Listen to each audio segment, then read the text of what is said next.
Boa noite, gente. Graça e paz. Que bom é que a gente está aqui hoje, junto com vocês, conhecendo mais um pedacinho desse povo tão lindo do Senhor.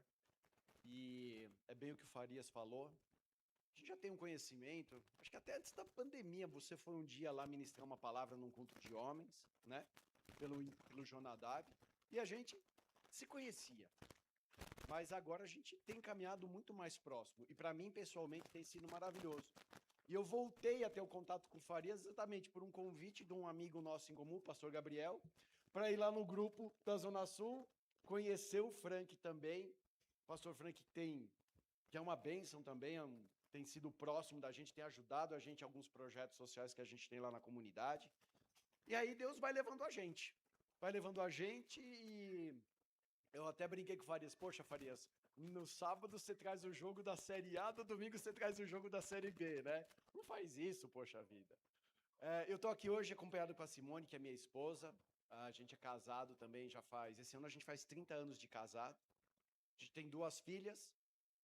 As duas caminham no Senhor com a gente. A Luísa fica lá o tempo integral também comigo. Serve na igreja, é casada com o marido, também serve na igreja. E a gente tem a nossa mais nova, que foi lá para Caxias do Sul.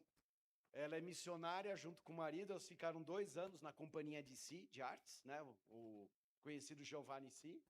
E se conheceram, resolveram casar, estão lá congregando em Caxias do Sul e já estão se envolvendo com obra de teatro, já estão participando de ministério de casais, de diaconia, já estão se envolvendo com a Jocum e tem sido um tempo precioso para a gente.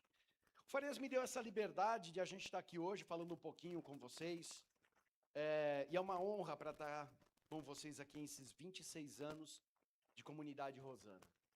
E a gente sabe muito bem que nós temos 25 anos também de Rocha Viva, nós fizemos o ano passado. Esse ano também estamos fazendo 26 anos, estamos ali, ó, juntinho. E é um grande desafio. E eu venho falar exatamente sobre esse grande desafio chamado comunhão, para você caminhar junto com pessoas diferentes, pessoas com unidade e não uniformidade, que podem ter as suas diferenças, mas caminham centradas em Jesus e alinhadas em Jesus, convergendo sempre para o alvo principal, que é Cristo. E aí eu queria compartilhar com vocês, nós estamos nesse primeiro semestre lá na igreja, falando em Atos, estudando Atos. E eu quero convidar vocês para abrir o clássico versículo em Atos 2, 42. Para a gente entender um pouquinho e falar sobre essa questão de comunhão, que é esse grande desafio. E eu entendo que dentro de todos os desafios da igreja, seria esse maior. Eu não sei quantos aqui têm 25 anos de congregação aqui com o Farias, com a Gladys. Quantos têm aqui 20 anos, 10 anos, ou um ano, ou você acabou de chegar aqui. Mas eu posso dizer que é um desafio para a gente caminhar em comunhão. E essa palavra, ela nos ensina o seguinte, aqui na minha Bíblia fala como viviam os convertidos. E aí fala no versículo 42, eu estou com a NAA, tá? E perseveravam na doutrina dos apóstolos, na comunhão, no partir do pão e nas orações. Em cada alma havia temor, e muitos prodígios e sinais eram feitos por meio dos apóstolos. Todos os que criam estavam juntos e tinham tudo em comum, vendiam suas propriedades e bens e distribuíam entre todos. E à medida que alguém tinha necessidade, diariamente perseveravam unânimes no templo. Partiam pão da casa em casa e tomavam suas refeições com alegrias e singeleza de coração, louvando a Deus e contando com a simpatia de todo o povo. Enquanto isso, o Senhor lhes acrescentava dia a dia os que iam sendo salvos. E aí, eu fiz uma pequena introdução aqui, que eu trago para nossa memorização e dizer o seguinte: imagine uma ponte antiga. Uma ponte antiga, já bem envelhecida, utilizada, e essa ponte é feita de pedras sólidas. E ela parece ser uma ponte indestrutível.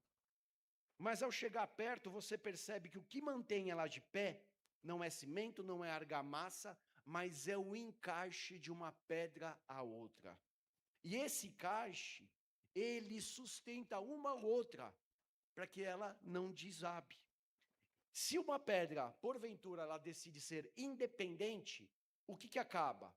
A estrutura, ela fica desestabilizada, ela sai, ela já fica vulnerável. Em muitas situações, a nossa vida na igreja é assim. A gente gosta da ideia da ponte. A gente gosta da ideia da força. Mas a gente tem medo de ser a pedra para apoiar a vida do nosso próximo. A gente tem medo de ser uma base, um abraço, um afeto para a vida do outro. Como se isso possa nos destabilizar. A gente quer segurança, mas a gente evita a responsabilidade do compromisso. Em Atos 2, a gente entende essa história de uma igreja que decidiu que nenhum tijolo ficaria solto, de não ser uma pedra isolada, mas ser uma comunidade de pedras agrupadas, fortalecidas em Deus, perseverando junto em todo o tempo. E aí uma coisa muito interessante é que esse fundamento da comunhão em Atos. E aqui quando a gente olha, uma palavra que eu entendo ser fundamental é perseverança. Gente, muitas vezes a gente romantiza até de uma forma espiritual comunhão. E até a gente olha aqui e pensar que em Atos, essa reunião, ela poderia ser tão equilibrada, tão serena, tão calma, até mesmo como o relacionamento dos discípulos com Jesus. A gente fala, nossa, eles eram santos, eram pessoas que eram diferenciadas. Não. Eu posso dizer para vocês que havia divergências, haviam discussões, havia instabilidades entre eles. Mas a grande questão é perseverar. E por que eu persevero? Eu persevero porque eu amo meu irmão em Cristo, apesar das divergências e das dificuldades que eu tenho com ele. E quando a gente olha aqui, essa questão desse alicerce, perseverar na doutrina dos apóstolos, na comunhão, no partir do pão e nas orações, não tem como a gente não fugir disso, tomando como base comunhão, relacionamento, a proximidade. E aí, logo após o Pentecostes, a igreja entendeu que o Espírito Santo não desceu apenas para os dons, mas ele desceu para uma família unida em Cristo, para um grupo unido em Jesus Cristo, para um servir o outro, para um dentro da sua dificuldade ao outro servir, estender a mão, abraçar, acolher, se relacionar e não se isolar. E o poder do Espírito Santo, ele se encontra numa mesa. Ele se encontra numa comunhão que não é só dentro da igreja, mas eu posso afirmar, é muito mais fora da igreja, onde se criam os vínculos, onde se criam as relações, onde eu posso ser vulnerável. E aí ele fala um pouquinho para frente que diariamente eles perseveravam unânimes no templo, partiam pão de casa em casa. A mesa é o lugar onde as máscaras, elas caem na nossa vida. É na mesa onde eu sou o que eu sou. Eu posso estar aqui em cima desse altar, arrumado, trazer lindas palavras para vocês, mas como eu sou no meu dia a dia? E uma das coisas que me aproximou muito com o Farias foi desse dia a dia, dos cafés que nós tomamos ao longo desse ano. Foi dos encontros no grupo da Zona Sul, de a gente poder dialogar e falar de coisas tão preciosas e sair além daquele grupo. E sair além somente da igreja. E aí eu pergunto, como eu e você, nós temos nos relacionados com os nossos irmãos, além do nosso tempo de celebração aos domingos, ou numa celebração como essa de aniversário? Eu tenho me encontrado com mais alguém? Eu tenho sentado à mesa para repartir o pão. E comunhão não é algo que abre os céus e desce, meu irmão. É algo que a gente busca de uma forma ativa com o próximo. Eu quero estar em comunhão com o Frank, eu quero estar em comunhão com o João, com o José, com o Pedro. Com o Antônio, eu anseio por isso. Porque o ser humano ele não foi feito por Deus para ficar isolado e sozinho. Eu preciso estar em relacionamento com meus irmãos. E não vamos também trazer de novo uma forma romântica dizendo, olha, não, eu vou me relacionar com aquele irmão, mas e se ele me ferir, eu não quero mais contato com ele. Você pode ser ferido, sim. Você pode ter divergências, mas o amor de Deus em sua vida, ele vai ser maior do que qualquer divergência que possa ser. E aí eu tenho que estar alinhado muito bem com isso. E praticar o perdão. Quando a gente fala do primeiro mandamento do Senhor, ama Ele de todo o coração e o próximo como a ti mesmo. Se eu tenho dificuldades pessoais, como é que eu posso primeiro também amar o próximo se eu não estou cuidando da minha vida? E aí os relacionamentos começam a se instabilizar. Então, a mesa é o lugar onde as máscaras caem, onde qualquer interpretação, como se eu fosse um ator, não um autor, ator da fé, ela cai. Eu não preciso de um papel para dizer que eu sou melhor que você. Não é a minha aparência que prevalece, mas é a minha essência em Jesus Cristo que me sustenta. Então, é o lugar onde o sagrado encontra, sabe o quê? O arroz com feijão. É na mesa que a gente encontra o arroz e o feijão, o nosso dia a dia, que a gente está de havaiana, que a gente está de bermuda, que a gente está de camiseta. É na mesa onde a gente mostra a nossa fraqueza e conversa. Tiago 5,16 diz, confessai os vossos pecados. Mas eu vou fazer aqui, ousar e dizer uma troca. Abra o seu coração, confesse as vossas vulnerabilidades uns aos outros e orem uns aos outros, porque a oração do justo é poderosa e eficaz. Às vezes você está sentado com alguém, ouvir a história de vida dela e simplesmente fazer uma oração, isso é transformador, porque aquela pessoa está precisando do quê? De um ombro, de uma palavra amiga. Então, sem tempo de qualidade em mesa, a igreja, a comunidade, ela vira somente um encontro casual de pessoas. É claro, nós estamos aqui reunidos, isso é maravilhoso. Louvado seja o Senhor, mas é a nossa comunhão fora. E os nossos desafios fora. E comunhão é o grande desafio. E a comunhão sem mesa, ela é apenas uma reunião onde nós procuramos atender às nossas necessidades pessoais e não de uma comunidade. Nos conflitos, sim, é onde nós somos provados, é onde nós somos testados, é onde a comunidade de fé, ela é provada. E Atos, ele não esconde as cicatrizes da igreja. Atos não esconde as dificuldades que a igreja passou e passa.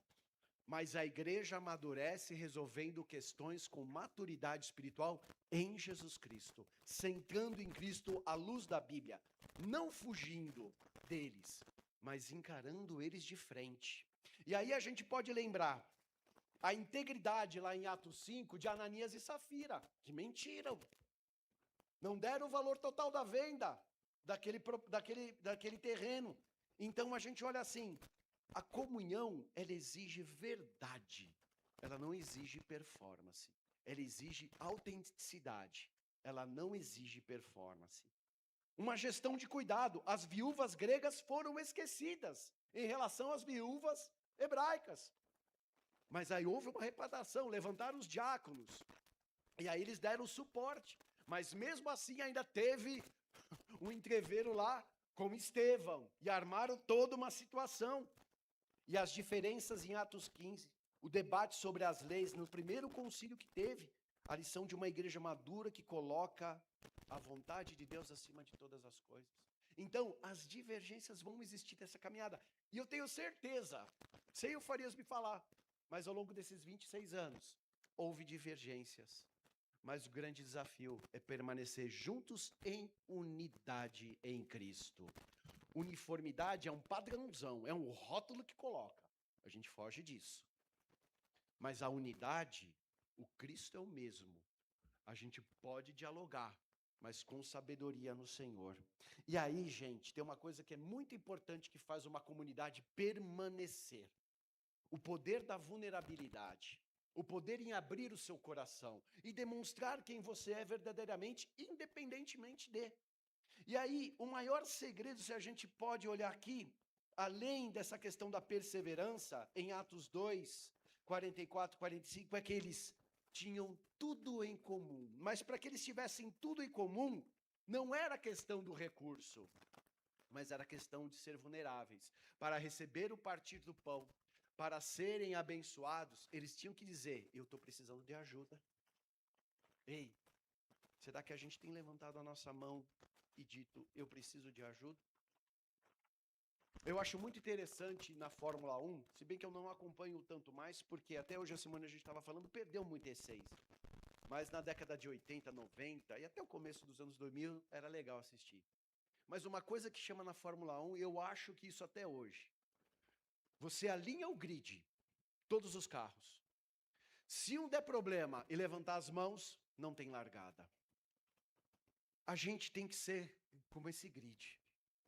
Se um tem alguma dificuldade, levante sua mão, peça ajuda, você não está sozinho. O evangelho não é para a gente caminhar sozinho. O evangelho é para a gente caminhar junto. É para a gente largar junto. Não tem o vencedor, tem os vencedores. Chorar com os que choram, se entristecer com os que se entristecem, se alegrar com os que se alegram. Isso faz parte do partir o pão, do ler a palavra, das orações, de se preocupar. Cadê o fulano? Onde é que está o fulano? Onde é que está o ciclano? Mas aí, gente, uma coisa muito importante. A responsabilidade de se preocupar com a comunidade, com as pessoas, não é só do pastor, é de todos nós. É de toda a comunidade de fé. Pastor, o senhor foi visitar fulano? Meu irmão, por que você não foi visitar então? Está esperando que eu vá visitar ele? Já vai. Já dá o primeiro passo, não espere. Aquela pessoa pode estar precisando da sua oração. Não, mas quer a oração do pastor? Amém. Mas a sua oração também pode fazer a diferença na vida daquela pessoa. A vulnerabilidade, que a gente pode supostamente dizer que é uma fraqueza, na verdade é força. Quando eu admito que eu não estou bem, preste atenção, eu dou o privilégio ao meu irmão de ser mão de Deus na minha vida, de ser um intercessor de Deus na minha vida, de ser ombro na minha vida, de ser o abraço na minha vida.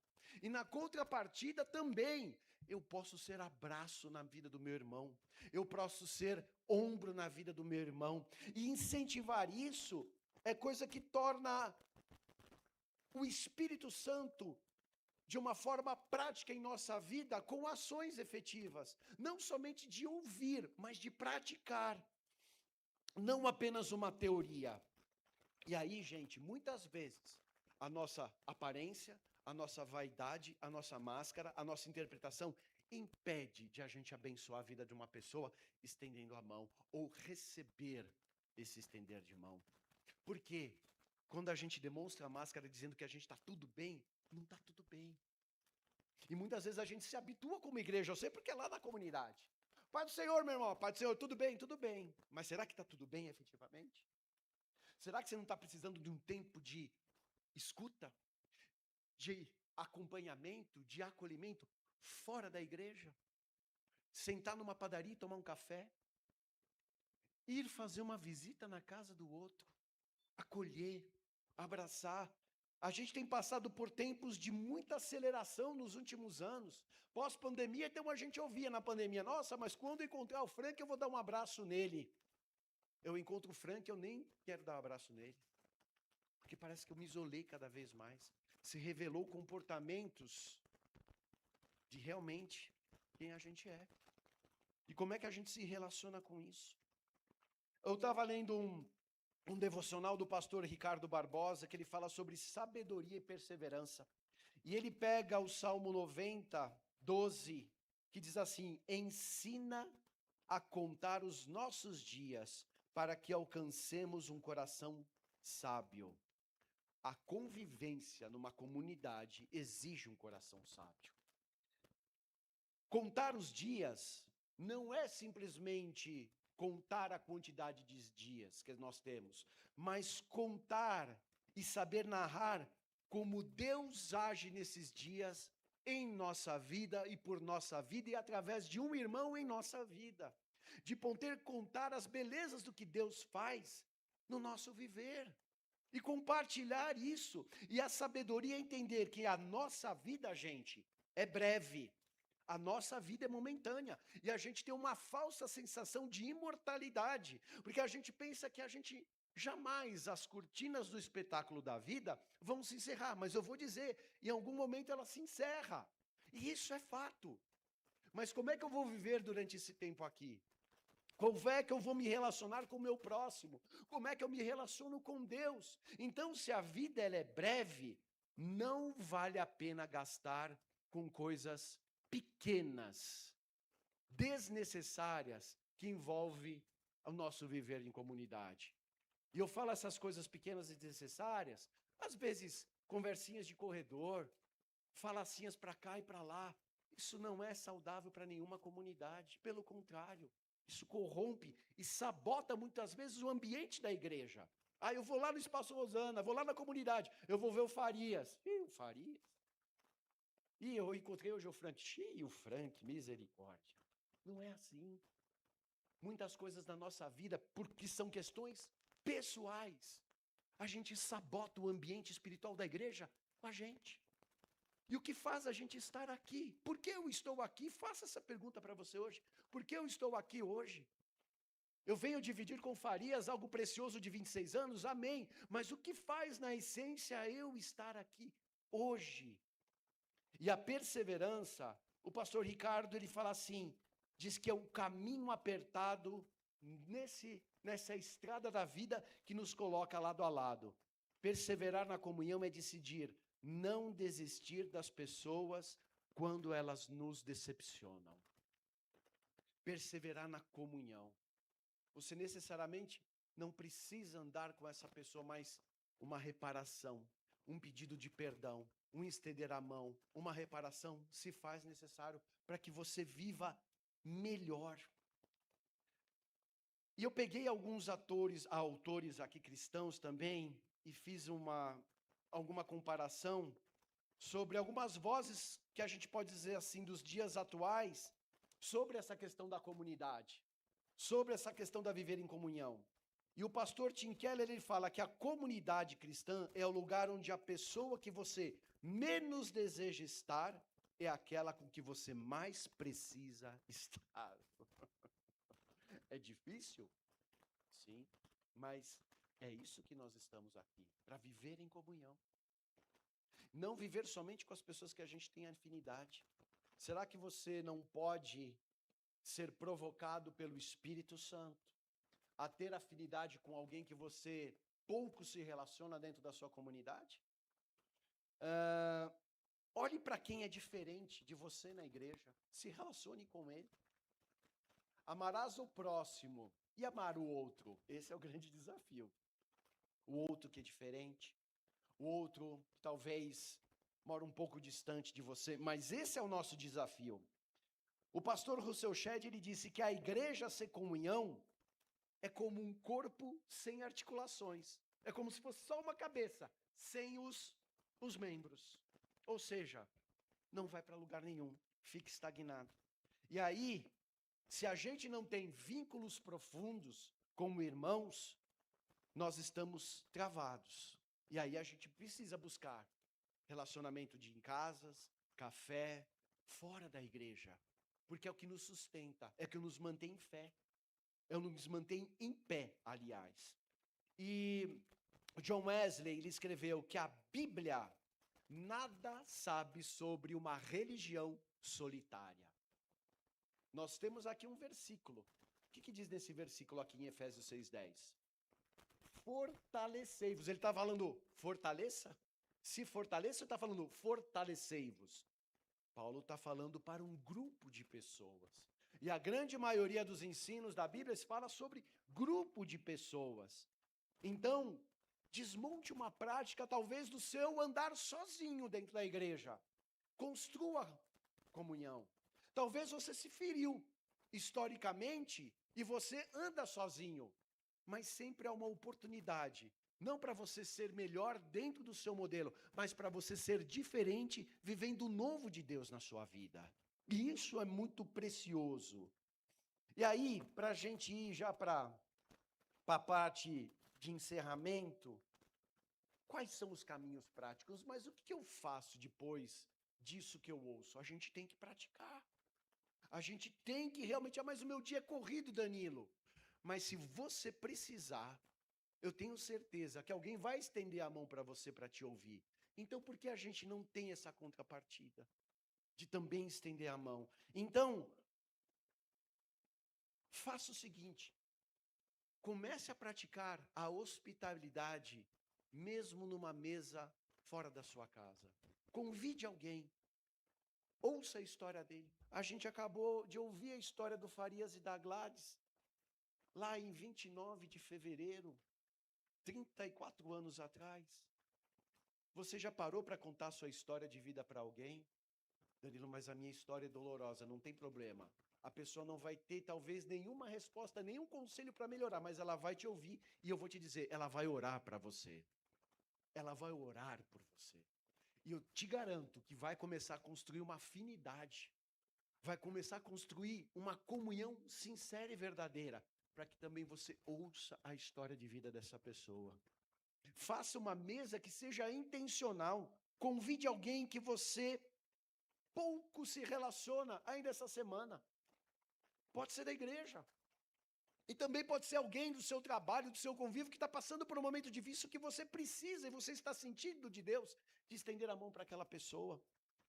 Seja realmente, abra, é o grande desafio, ser vulnerável, mas encontrar no Espírito o poder da vulnerabilidade na sua vida. No próximo encontro,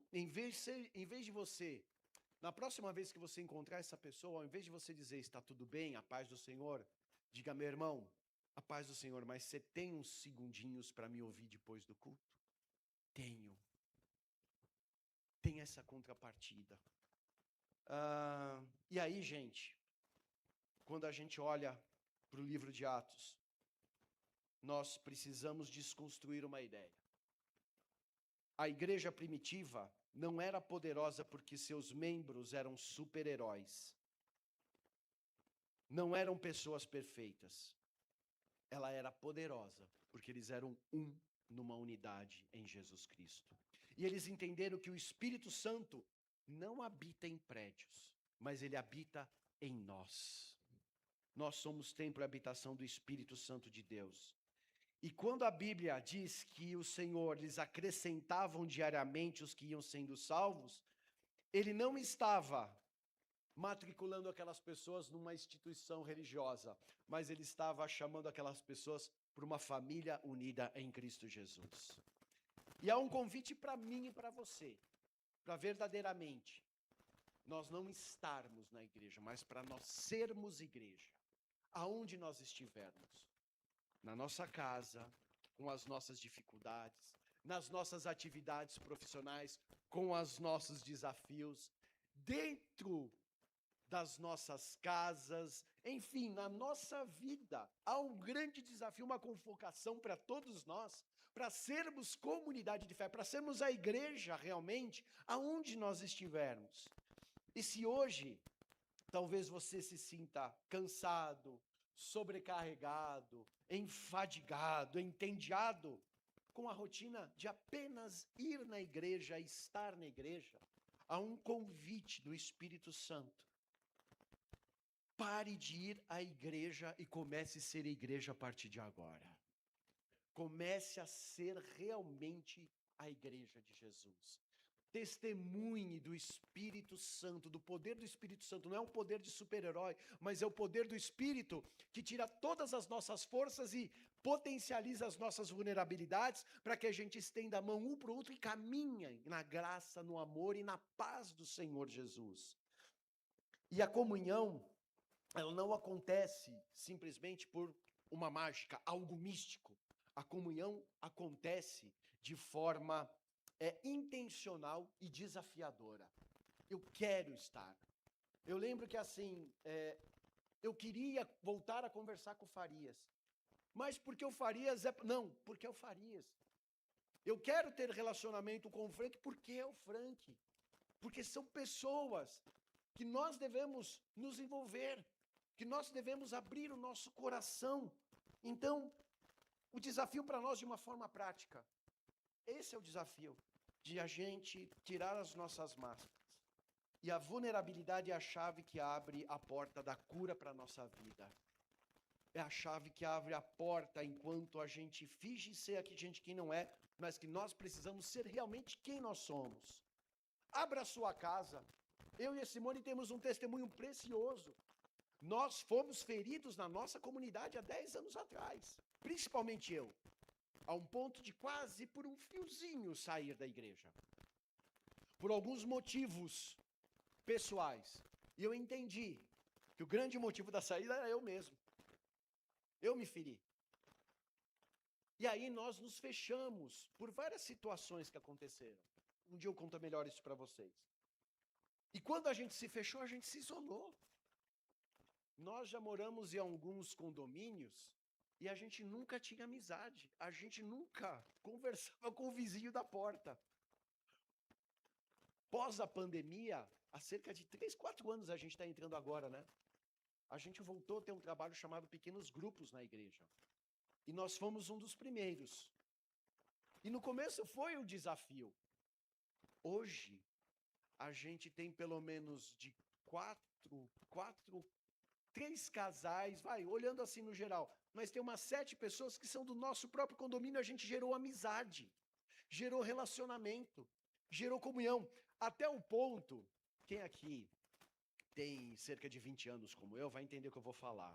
Sabe quando você tinha aquela pessoa, aquela vizinha que às vezes ia na casa da sua mãe, do seu pai, levar um pedacinho de bolo, levar um agrado e passava lá um tempo conversando? Isso hoje em dia acabou, né? É difícil. E eu lembro um dia que a Simone estava afônica, estava sem voz, e a gente cancelou o PG. E eram umas 11 horas da noite, desceu essa amiga nossa, a Cristina, ela desceu, ela trouxe uma caneca de chá e falou assim, ó, fala pra Simone tomar morno, golinho por golinho, que ela vai melhorar. E depois até ela melhorou. O que eu tô dizendo isso? Amor. Isso veio de onde? De relacionamento, de comunhão. E a gente venceu essa barreira do isolamento abrindo a nossa casa, através de uma hospitalidade. E a gente sente falta quando a gente não faz essa reunião desses irmãos, que mais do que irmãos se tornaram próximos, amigos, íntimos no Senhor. E aí, gente, outra coisa que é importante, abra, decida disponibilizar o seu ombro para ouvir a história daquela pessoa. Abra a porta da sua casa, estenda a mão. Mesmo que você em algum momento teve uma questão pessoal com ela, faça uma reparação, peça perdão. O perdão gera peso. E esse peso é gerado por nós. Jesus nos ensina que o fardo dele é leve e o jugo é suave, porque a gente quer tornar tudo sobrecarregado na nossa vida, e às vezes não perdoando. Converse, dialogue. A gente tem um caso de um irmão nosso na igreja que tivemos uma situação sensível, mas hoje caminhamos muito próximos.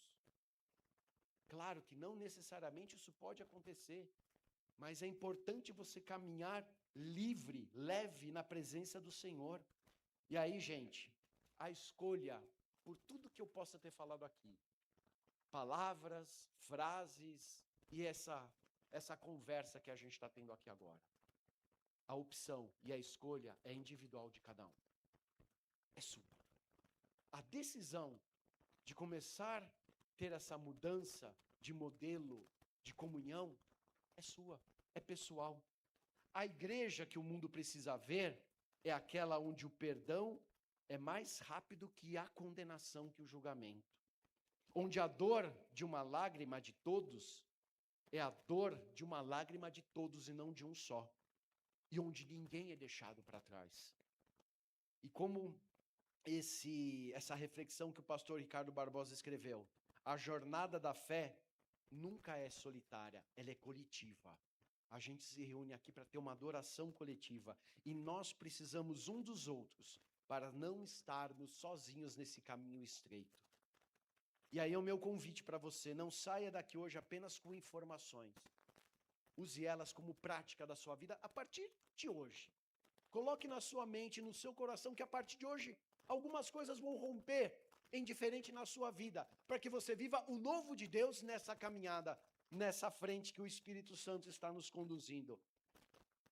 Alguém que você vai mandar uma mensagem de WhatsApp, alguém que você vai ligar, alguém que você realmente vai se preocupar, que não está aqui hoje, que era para estar. E por que não esteve? A responsabilidade não é somente dos pastores, mas é de todos nós, dessa preocupação com o coletivo. A verdadeira igreja, ela começa quando o culto termina. Lá fora, depois, estendendo, nós vamos nos encontrar na realidade do nosso dia a dia, sentando, conversando, dialogando com paz, com alegria e com serenidade. Que a gente possa ser prático, como corpo vivo de Cristo, testemunhar do seu poder, do Espírito Santo em nós, através de Cristo encarnado como nosso modelo de vida. Amém? Eu vou pedir para você ficar em pé, eu vou fazer uma oração.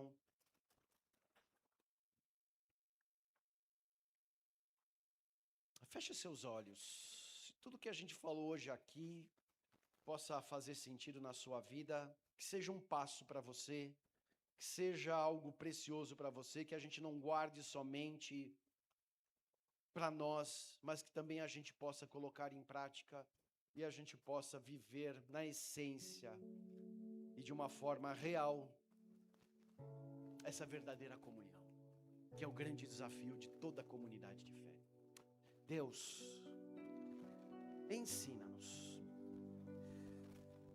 que esse milagre da comunhão, do desafio de viver juntos, Senhor, ele necessariamente precisa de perseverança, de esforço e de engajamento da minha parte, Senhor. E eu tenho que ter a certeza clara que viver em comunhão não é viver a ausência de divergências e talvez conflitos, mas saber que na unidade do Senhor nós possamos viver de uma forma melhor e diferente em comunidade. Um estendendo a mão para o outro, um se preocupando com o outro. Senhor, nos afasta de nós, de vivermos simplesmente 2 horas num domingo, numa semana. Nos ajuda a estendermos, Senhor Deus, a nossa convivência como irmãos na sua essência, de partir o pão, de estar juntos, de fazer uma oração junto, na igreja fora, de ler a palavra de Deus junto, mesmo dizendo, Senhor, eu não entendi isso daqui, não importa quantas coisas a gente não entende, mas a gente precisa um dos outros para permanecer na caminhada. Que o nosso tempo de qualidade seja um tempo de qualidade de sermos curados, de apresentarmos as nossas fraquezas, as nossas vulnerabilidades. Porque quando eu penso que sou fraco, aí que eu sou forte. Mas quando eu penso que sou forte em cima do meu orgulho, da minha soberba, ai, Senhor, os meus olhos não te veem, porque estão embaçados. Bem-aventurados os humildes, porque deles é o reino de Deus. Bem-aventurados os que choram, bem-aventurados os espiritualmente pobres. Senhor, ensina-nos a que a nossa vulnerabilidade não é algo de constrangimento, mas é algo onde se retrata o poder do Espírito Santo de Deus, onde eu recebo oração, onde eu sou alcançado, tenho alguém para que a minha cabeça possa encostar, Pai. Talvez eu ande sozinho e as minhas referências familiares talvez não sejam agradáveis, mas eu posso encontrar num ombro amigo a retratação do Deus vivo para que eu possa descansar, Deus. Senhor, ensina-nos que o maior milagre da comunhão não é a ausência de conflitos, mas é o diálogo do perdão, da retratação, da reparação, e que o nosso partir do pão cure as nossas solitudes e solidões. Faça para que a gente possa, Senhor, realmente viver de uma forma próspera, abençoada, e repleta da graça e do poder do amor de Jesus. Obrigado, Senhor. É em teu nome que oramos e agradecemos. Amém e amém. Que Deus abençoe a nossa vida, que Deus abençoe essa comunidade tão querida, que Deus nos abençoe de uma forma tão maravilhosa, e que a gente possa seguir na graça, na paz e no amor de Cristo sempre. Amém.